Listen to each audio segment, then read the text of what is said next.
Welcome back. Now in this video we're going to be talking about testing your membership in JVZoo as well as in your WordPress installation. Now before you go live, you'll want to test all of the moving parts of your membership. And you're going to start with JVZoo and PayPal, and we're going to show you how to do that here in a minute.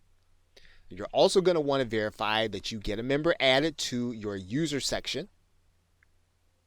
You're also going to want to verify that the member is going to be able to see the first month of content. So when you actually go through the testing process, make sure you use an email address that you're going to be able to check and you're going to be able to look at as if you were your own customer.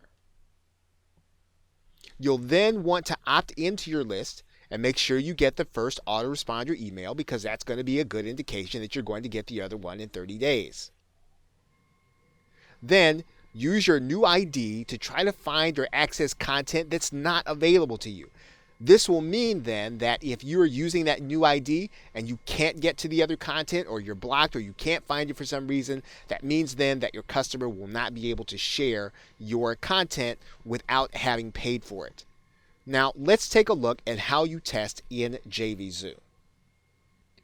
Now inside of your JVZoo installation, you're going to see a button down here at the bottom that says Test Purchases.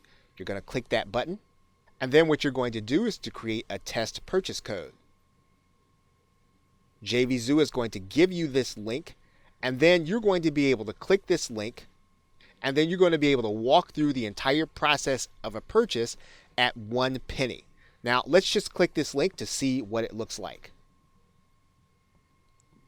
And you'll notice there that you've got the price at a penny. You can actually put in your JVZoo account to have your product delivered, and you can put in a PayPal address. And what's going to happen is you are now going to go through the entire process as if you were a customer. So you will be able to see what happens. And you can create that code as many times as you need to as you are testing your system. Okay, so with that, thanks, and I will see you in another video.